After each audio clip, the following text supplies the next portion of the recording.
నమస్కారం. తెలుగు మోరల్ క్రానికల్స్కు ఘన స్వాగతం. అనగనగా ఒకానొక కాలంలో దట్టమైన నల్లమల అడవుల అంచున తుంగభద్రా నది తీరాన రత్నగర్భాపురమనే ఒక అత్యంత సుందరమైన గ్రామం ఉండేది. ఆ ఊరి పేరు వింటేనే ఏదో తెలియని ఒక ఆకర్షణ కలుగుతుంది. ఎటు చూసినా పచ్చని పైరులు, కాలువల్లో గళగళపారే స్వచ్ఛమైన నీరు, పొలాల గట్ల వెంబడి తాటి చెట్లు, ఈత చెట్లు ఒక క్రమపద్ధతిలో అమర్చినట్లు కనిపిస్తూ ఉంటాయి.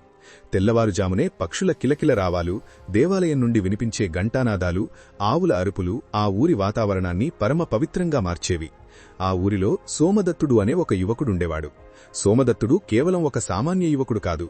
అతని కళ్లల్లో ఒక తపన, ఏదో సాధించాలనే సంకల్పం ఎప్పుడూ ఒక దీపంలా వెలుగుతూ ఉండేవి.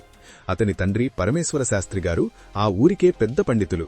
ఆయన ఎంతోమందికి విద్యాదానం చేశారు. కాని తన సంపాదనంతా దానధర్మాలకే ఖర్చు చేసేవారు. కాలక్రమేణా వయసు పెరగడంతో ఆయన చూపు మందగించింది. కాళ్లు నడవలేక మంచాన పడ్డారు. ఇంట్లో పేదరికం తాండవిస్తోంది. ఒకనాడు వర్షం విపరీతంగా కురుస్తున్న సమయంలో ఇంటి కప్పు నుండి నీరు కారుతుంటే తన తండ్రి పడుతున్న ఇబ్బందిని చూసి సోమదత్తుడి మనసు వికలమైపోయింది. కేవలం దైవ ప్రార్థనలు మాత్రమే ఆకలిని తీర్చవని, లోకజ్ఞానం సంపాదించి గొప్ప విద్యను అభ్యసించి తన కన్నవారిని, తన ఊరిని ఉద్ధరించాలని నిర్ణయించుకున్నాడు. ఆ కాలంలో కాశీక్షేత్రం విద్యకు పరమ పవిత్రమైన నిలయంగా ఉండేది. అక్కడికి వెళ్లి విద్యను అభ్యసిస్తే జీవితం సార్థకమవుతుందని సోమదత్తుడు భావించి తన ప్రయాణాన్ని మొదలుపెట్టాడు. తన తల్లిదండ్రుల పాదాలకు నమస్కరించి వారి ఆశీర్వాదం తీసుకుని ఒక చిన్న మూటలో తండ్రి ఇచ్చిన తాళపత్ర గ్రంథాలు, తల్లి ప్రేమగా వండిన కొన్ని చలిమిడి ముద్దలు తీసుకుని తన మహాప్రయాణాన్ని మొదలుపెట్టాడు. ప్రయాణం మొదలైన మొదటి కొన్ని రోజులు సోమదత్తుడికి అంతా కొత్తగా, వింతగా అనిపించింది. రత్నగర్భాపురం పొలిమేరలు దాటిన తర్వాత దారి చాలా కఠినంగా మారింది. రాళ్లు, రప్పలు, ముళ్ల పొదలతో నిండిన మార్గంలో నడుస్తుంటే అతని పాదాలు రక్తమోడుతున్నాయి. సూర్యుడు మెల్లమెల్లగా ఆకాశం మధ్యలోకి వస్తూ తన ప్రతాపాన్ని చూపిస్తున్నాడు. ఎండ తీవ్రతకు సోమదత్తుడి కాళ్లు బొబ్బలెక్కుతున్నాయి. గొంతు ఎండిపోతోంది. ఒకరోజు మధ్యాహ్నం దారిలో ఒక పెద్ద మర్రి చెట్టు కనిపించింది. ఆ చెట్టు నీడలో విశ్రాంతి తీసుకోవడానికి ఆగాడు. అక్కడ అతనికి ఒక వింతైన దృశ్యం కనిపించింది. ఒక ముసలి వేటగాడు ఒళ్లంతా గాయాలతో, దప్పికతో అల్లాడిపోతున్నాడు. సోమదత్తుడు వెంటనే తన దగ్గర ఉన్న నీళ్లపాత్రను తీసి ఆ వృద్ధుడి నోటికి అందించాడు. ఆ నీరు తాగిన తర్వాత ఆ వృద్ధుడి ప్రాణం లేచి వచ్చినట్లయింది. సోమదత్తుడు తన దగ్గర ఉన్న చలిమిడి ముద్దను కూడా ఆ వృద్ధుడికి తినిపించాడు. ఆ వృద్ధుడు కళ్లు తెరిచి సోమదత్తుడిని దీవించి, నాయనా, ఈ లోకంలో స్వార్థం పెరిగిపోయిన రోజుల్లో నువ్వు పరాయివాడి ప్రాణం కోసం నీ దగ్గర ఉన్నది త్యాగం చేశావు. నీ ప్రయాణం చాలా కఠినమైనది. అందుకే నా దగ్గర ఉన్న ఈ రాగి ఉంగరాన్ని తీసుకో. ఇది సామాన్యమైనది కాదు. నీ మనసు పవిత్రంగా ఉన్నంతకాలం ఇది నీకు ఆపదలో దారి చూపిస్తుంది అని చెప్పి ఆ వేటగాడు ఒక్కసారిగా గాలిలో కలిసిపోయాడు. సోమదత్తుడు ఆశ్చర్యపోయాడు. అది దైవ నిర్ణయమని భావించి ఆ ఉంగరాన్ని వేలికి ధరించి ముందుకు సాగాడు.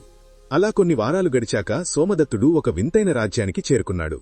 ఆ రాజ్యం పేరు మాయాపురి. అక్కడ అడుగుపెట్టగానే సోమదత్తుడికి ఏదో తేడాగా అనిపించింది. ఊరిలోని భవనాలన్నీ అద్దాల్లా మెరుస్తున్నాయి. వీధులన్నీ బంగారు రంగులో ఉన్నాయి. ప్రజలంతా ఖరీదైన వస్త్రాలు ధరించి విలాసవంతంగా తిరుగుతున్నారు. కాని వారి కళ్లల్లో ప్రాణం లేదు. అందరూ ఏదో మత్తులో ఉన్నట్లుగా యంత్రాల్లా తిరుగుతున్నారు. సోమదత్తుడు ఒక సత్రంలో బస చేశాడు. రాత్రి సమయంలో నిద్రపోతుండగా అతని వేలికి ఉన్న ఉంగరం ఒక్కసారిగా వేడెక్కి ఎర్రటి కాంతిని వెదజల్లడం మొదలుపెట్టింది. వెంటనే సోమదత్తుడు కళ్లు తెరిచి చూశాడు. ఆ సత్రం యజమాని ఒక మంత్రగత్తె. ఆమె వచ్చే బాటసారులను తన మాయాశక్తితో పశువులుగా మార్చి వారి ప్రాణాలను ఒక మంత్రపు సీసాలో బంధిస్తుందని గ్రహించాడు. అప్పుడే ఆ మంత్రగత్తె సోమదత్తుడి గదిలోకి ప్రవేశించింది. ఆమె తన మంత్రదండాన్ని ఊపుతూ సోమదత్తుడిని మృగంగా మార్చాలని చూసింది. కాని సోమదత్తుడి వేలికి ఉన్న ఉంగరం నుండి వెలువడిన దివ్యమైన కాంతి ఆమె మంత్రాలను తిప్పికొట్టింది. ఆ కాంతికి తట్టుకోలేక ఆ మంత్రగత్తె కింద పడిపోయింది. సోమదత్తుడు ఆమెను చూసి భయపడకుండా, అమ్మమ్మగారు, మీకింతటి క్రూరత్వమేమిటి? పరుల ప్రాణాలు తీసి మీరు పొందేది ఏమిటి అని ప్రశ్నించాడు. ఆ మాటలకు ఆమె మనసు ఒక్కసారిగా కరిగిపోయింది.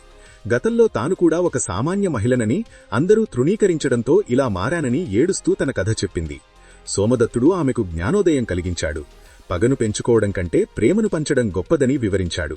ఆమె తన తప్పు తెలుసుకుని తాను బంధించిన అందరినీ విడిపించి ఆ మాయాపురిని ఒక సాధారణ, అందమైన గ్రామంగా మార్చేసింది. అక్కడి ప్రజలందరూ సోమదత్తుడికి కృతజ్ఞతలు తెలుపుతూ అతన్ని అక్కడ రాజుగా ఉండమని కోరారు. కాని సోమదత్తుడు, నాకు రాజ్యకాంక్ష లేదు, నాకు జ్ఞానదాహం ఉంది అని చెప్పి ముందుకు సాగాడు. ప్రయాణం కొనసాగుతోంది. ఒకనాడు సోమదత్తుడు ఒక దట్టమైన అరణ్యంలో ప్రవేశించాడు. అక్కడ ఎండ లోపలికి చొరబడలేనంత దట్టంగా చెట్లున్నాయి. అడవి జంతువుల అరుపులు గుండెల్లో వణుకు పుట్టిస్తున్నాయి. అప్పుడే అతనికి ఒక పెద్ద ఏనుగు కనిపించింది. ఆ ఏనుగు కాలిలో ఒక పెద్ద ముల్లు గుచ్చుకుని నడవలేక విలవిలలాడుతోంది. సోమదత్తుడు ఏనుగు దగ్గరకు వెళ్లడం ప్రమాదకరమని తెలిసినా దాని బాధను చూసి తట్టుకోలేకపోయాడు. ధైర్యంగా దగ్గరకు వెళ్లి ఆ ముల్లును నెమ్మదిగా తొలగించి తన దగ్గర ఉన్న మూలికలతో గాయానికి కట్టుకట్టాడు. ఆ ఏనుగు సోమదత్తుడికి కృతజ్ఞతగా తన తొండంతో ఆశీర్వదించి అతన్ని తన వీపుమీద ఎక్కించుకుని అడవిని దాటించింది. ఆ ప్రయాణంలో సోమదత్తుడికి జంతువుల భాష, ప్రకృతిలోని రహస్యాలు అర్థమయ్యాయి. అడవిని దాటిన తర్వాత సోమదత్తుడు ఒక వింత సరస్సు వద్దకు చేరుకున్నాడు. ఆ సరస్సు పేరు సత్యవాహినే. ఆ సరస్సు నీళ్లు అద్దంలా మెరుస్తున్నాయి. దాహం వేయడంతో సోమదత్తుడు నీళ్లు తాగడానికి వంగగా నీటిలో అతనికి తన ముఖం కాకుండా ఒక పులి ముఖం కనిపించింది. అతను కంగారుపడి వెనక్కి తగ్గాడు. మళ్లీ చూడగా అది అతని ముఖమే.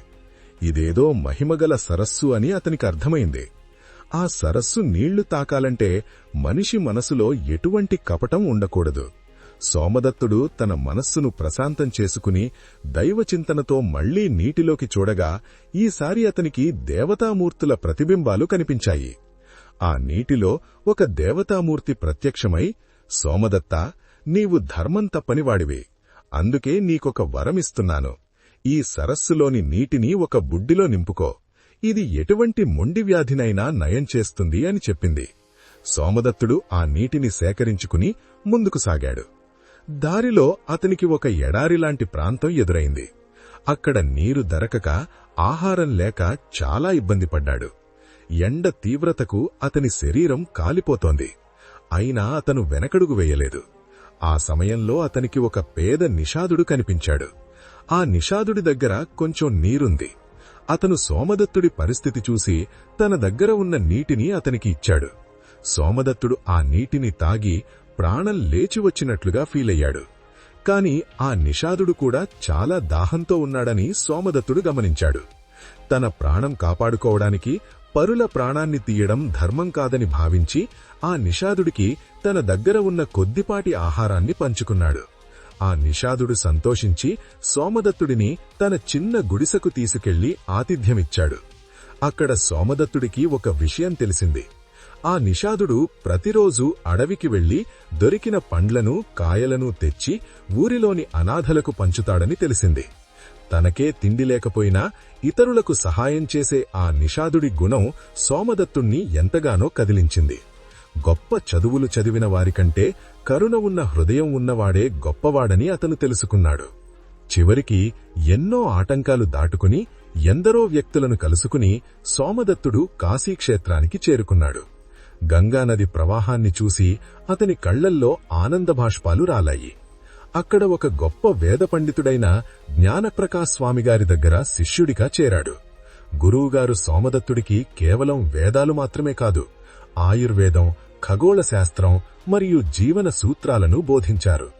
తన ప్రయాణంలో నేర్చుకున్న అనుభవాలు, చూసిన కష్టాలు అతనికి విద్యను సులభంగా అర్థం చేసుకునేలా చేశాయి. సోమదత్తుడు కేవలం కొద్ది కాలంలోనే అన్ని శాస్త్రాల్లో ప్రావీణ్యం సంపాదించాడు.